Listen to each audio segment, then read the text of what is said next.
Today we're going to talk about using Microsoft Excel, which is a spreadsheet program to do data analysis. Spreadsheets are useful because they are like a programming language that allow us to do repetitive tasks quite easily, plot data, and do fits. All the things we'll need for our laboratory courses. So today we'll talk about just a little bit about the fact that first off, there are different versions of Excel. There are different versions for Mac. There are several versions available for Mac, for Windows, and most of them are functionally the same. If you have a little problem finding something, I would suggest you either look for it a little bit, try the help, or of course the best answer is Google it, and you can find it if it isn't obvious to you.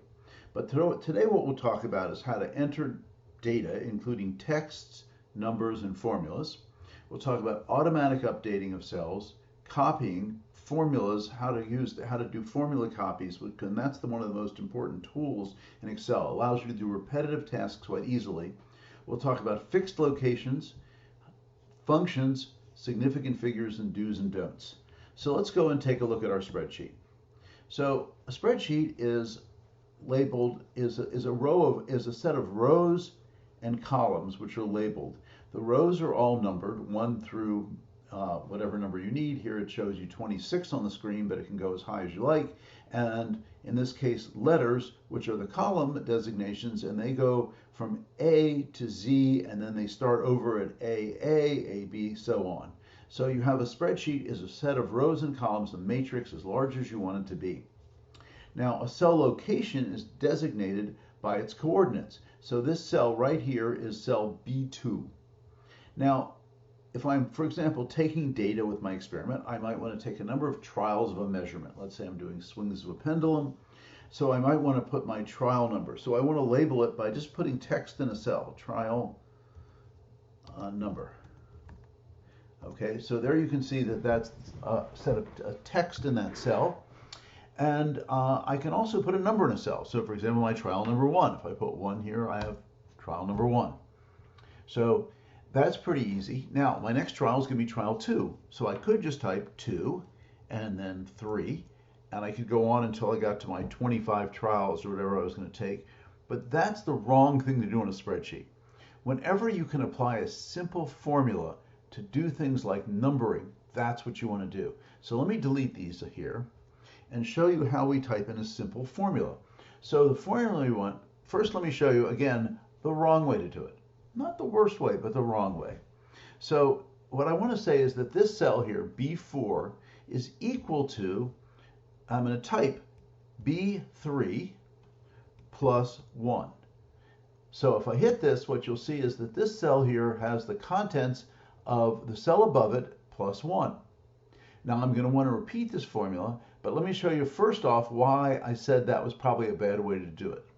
The reason is I could have typed B3 incorrectly. I could have read the number wrong or do something. What I really want to do, let me delete this, is I want to say equals, and then I want to point at the cell with my cursor and click it. And now that automatically puts the number B3 in there, and I say plus 1. I get the same answer, but the advantage of clicking on it is you won't make typos. Now, let's talk about automatic updating. If this trial was actually number 2, if I change this number, which was the first number I put into 2, you'll see what happens is the next cell becomes 3. Or if I change it back to 1, or if I change it to 0, the number automatically updates the other cells related to it. That's one of the powerful features of a spreadsheet. So let's say I want to have my trial starting at 1 and I want to do 10 trials. So what I could do is I could copy this formula. I could retype the formula every time. Again, not what I want to do. What I really want to do is just copy this formula from this cell to the next cell where it automatically knows that I want to point to the cell above it. So if I look at this formula and I click here, you'll see it says B3 plus 1. What I want this next cell to be is B4 plus 1.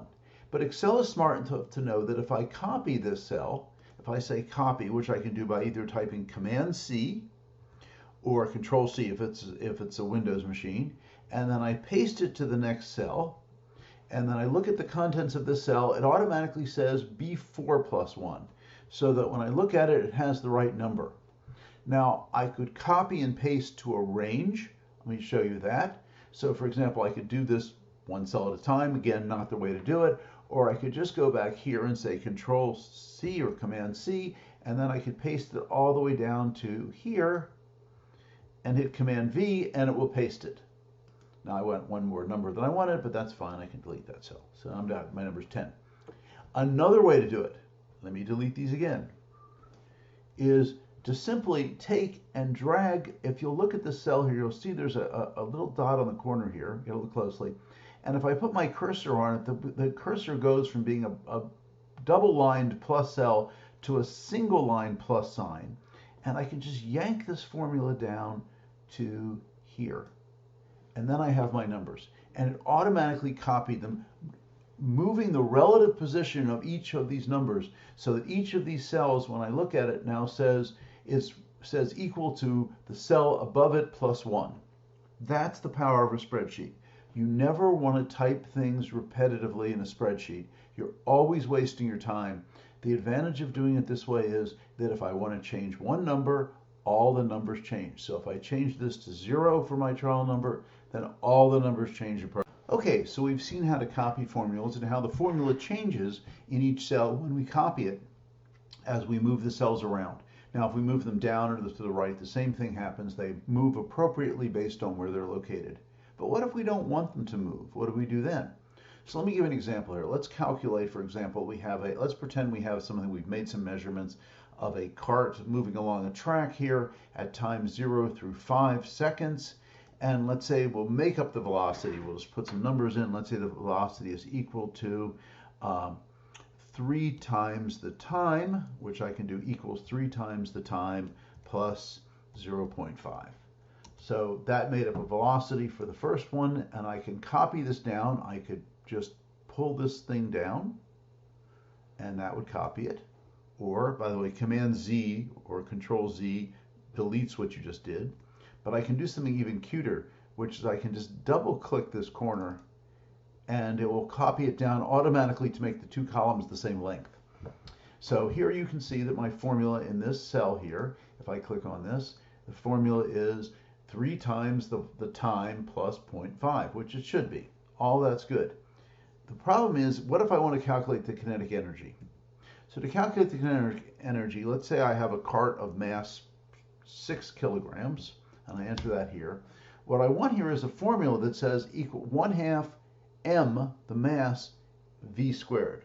So I could put equals 0.5, there's my 1/2, times the mass, which I can point at, times the velocity, which I can point at, and put a little caret and go squared, and that works.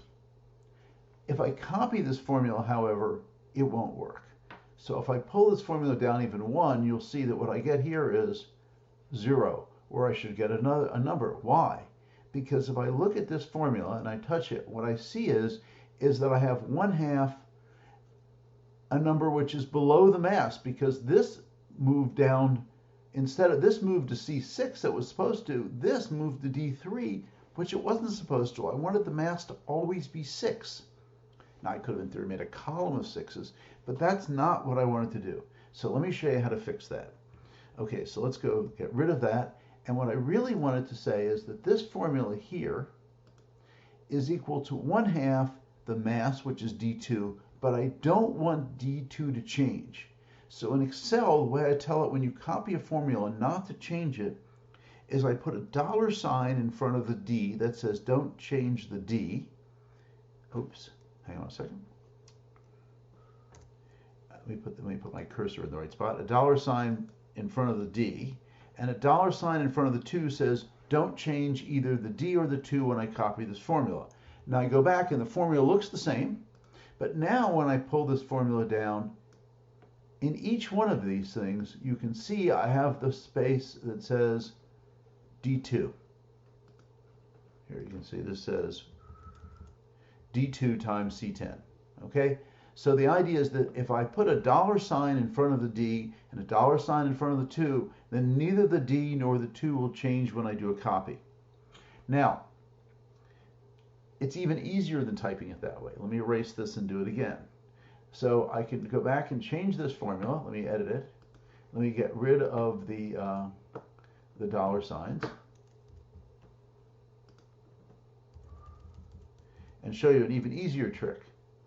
So if I have a cell highlighted like D2, on a Windows machine I can just press F4. On a Mac I can press Command T, and it will automatically put the dollar signs in for you. So you don't even have to put the dollar signs in. You can just use a function key to do it. And then when you copy the cell down, everything works out to be so that the mass stays the same. This is how you used fixed cells appropriately. Okay, now we're going to talk about using formulas in our thing, functions, actually mathematical functions. Excel has a tremendous number of statistical and mathematical functions that allow us to do all kinds of data analysis. So let me give you an example. Let's say we wanted to take the sine of an angle. So first let's create some angles, call them theta. Okay, and this will come out in radians. So let me just write that down so we know what we're talking about in radians. And so let's make up some numbers. Let's start with 0 and then say equals this cell plus 0.3. And let's pull this down a little ways. Let's say down to about there. And let's go a little further. We can actually drag that a little further. Let's go down to there. And then we go from 0 to a little bit more than pi. Now, if we want to compute the sine of the angle, we say equals, and we start by, we might guess that the function is called sine, but if we just type SIN, you'll see the most recent, it shows me most recently used function. You gotta look closer here, is sine. I click on that, and it says sine of a number. And so the number I want is obviously the theta, so I put that and put parenthesis close, and that gives me the sine of the number. Now I can pull this down, and that copies them and gives me the sine of the number. So that's how I use the sine function. There are tremendous number of mathematical functions. If you look over on the right here, you can see here's a list of my recently used functions. Sum, average, if, count, max, all kinds, standard deviation, and there's a list of all of the functions. You can just see there's just hundreds of functions. So what's an example of a different function? What if I want to use a function that has a range as my input, not just a single cell? So for example, if I wanted to take the average of this column, I can simply go equals average. And by the way, it pops it up right there, so I know how to spell it in case I'm having trouble. And it says average, and then it wants it says number 1, comma number 2, but you can also put a range just by highlighting the range like that and put close parenthesis, and it gives me the average, 0.541. Just as an aside, if I would like more or less precision in my column, one of the things I can do is there's a thing up at the top here that says increase, this says decrease decimal, increase decimal. So if I wanted one more decimal place, I could do that, or if I wanted one less decimal place, I can do that. And by highlighting the whole column, it changes the whole column that I've used. So that's how you do a function like, for example, the average. There are all kinds of functions. I could compute the average differently. I could compute it by computing equals. I could say the sum of all of these numbers. And so there's the sum, and I could compute the average by taking the sum divided by the number of the entries. So I could say that the average equals, I could say this equals the sum divided by the number of entries. Now I could count them, or I could use the function count of the number of entries. And you'll notice I get the same exact answer I got here, but with a little more precision. And again, I could adjust the precision by turning this down a little bit and saying decrease. It went a little further, so decrease, and then I get the same number. So you can see that I get exactly the same number. So there are a lot of mathematical functions you can use. There are lists of them here, and we will use them, like standard deviations and maximum and minima. All those things are useful functions for us to use. Okay, so let's review an example of using several of these tricks we've learned and look at some do's and don'ts. Let's do the same kind of thing we were doing before, but let's start with a set of numbers. Let's start with, for example, we'll just take number, we'll make a label, and we'll go 0, and we'll say equals this plus 1, and then we'll pull this down and we'll get 10 numbers here. So now we go from 0 to 10, and let's say we wanted to have the angle that went from 0 to pi. So we put in theta, which is our label. And so how would we go from 0 to pi? Well, one way would be to use the pi function, which exists. So we can say that this is equal to the trial number times pi. In this case, that doesn't have an argument, but you have to tell it it's a function, not a label, times 0.1. And so now if I pull this down, remember double clicking on it will bring it all the way down. I go from 0 to exactly pi. And again, maybe that's a little bit more digits than I want, so I can say decrease, and then I can go to 3.142 for pi. So now if I wanted to do the cosine of, let's say, pi, I can do cos of theta, my label. I can say equals, and I may not remember the cosine function, but it just cos of, and I put in that cell there, and that's the cosine, which is 1, and I double click it, and I get all the way down from 1 back to 1, which is my cosine. So do's and don'ts. Never type a series of numbers if you can use a formula to make those numbers, which is what we did here. We typed our first number, and then we used a formula. So if I change this number, if I made this, for example, 3, and hit enter, then my numbers would start in a different place, and I would get a different cycle. That's part of the power of the spreadsheet, is by changing a single number, I can change all of the calculations are redone. I go back to 0, I go back to where I was before. So the idea is never type these numbers, use a formula to connect them. Don't type the cell number, although you can type it by doing, you could type the cell number if you wanted to, but you're always better off pointing at it because you don't make a mistake. Another way to do this, you see I had pi in each of these formulas here. So if I look up here and I click, I had each formula says f, in this case, f10 times pi. How could I have done it differently? Well, one way I could have done it differently is, let me hit escape here. I could have put pi here and then said equals pi, and there's pi. And now in this formula here, I could have retyped this as, let me just retype this formula. And instead of putting pi here, I could have said times this number. But I need to fix that number because pi is not going to move when I change the formula. So if I put Command T here on Mac or F4 on a Windows machine, it will fix that. And then if I copy this formula all the way down, I don't see a change, but if I look at any one individual formula here, what I see is the formula changes. It says F10 in this case times G6 times star, and I can do that in any of these, and you can see that the G6 remains the same in each of these. So that's how I used fixed cells. So here's an example of some of the tricks you can use for doing simple things in Excel. One more trick. What if I wanted to move this entire thing around? I'd say, well, what happens if I try to move a block and everything references this fixed pi and these go to the cell next to it? So copying moves things by chain transformation. Moving doesn't. So if I highlight a whole group here and say I want to move this thing, if I put my little thing up here, I get a hand rather than a plus sign. I can drag this and move it to someplace else, and the entire thing moves, and it knows to move the fixed cells correctly and to move the formulas correctly. So moving is different than copying. Anyway, here's some examples of how to use Excel.